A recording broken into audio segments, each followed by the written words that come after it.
House debate, said he could not be swayed. Otherwise, it appeared McCarthy's outreach had assuaged some of the remaining skeptics, including Representative Nancy Mace, Republican South Carolina, who said Wednesday afternoon she was on board. Representative Derek Van Orden, WISC, who had lobbied to preserve energy tax credits, similarly said he would be voting yes after changes to the bill.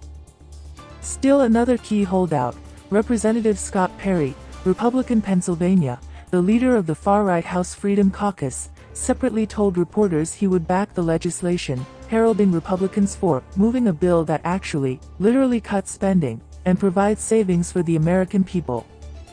With more support in hand, Representative Steve Scalise, Republican Louisiana, the House Majority Leader, said at a press conference that Republicans are ready to move as early as today on this.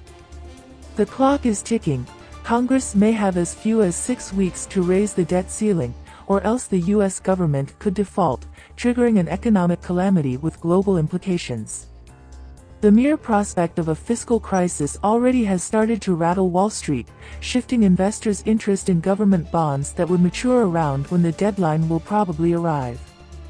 Adding to the stakes, Fitch Ratings, which evaluates the quality of bonds and other debt, offered a stark warning Tuesday: persistent dysfunction, and a series of near misses on preserving U.S. borrowing capacity, could result in a hit to the country's credit.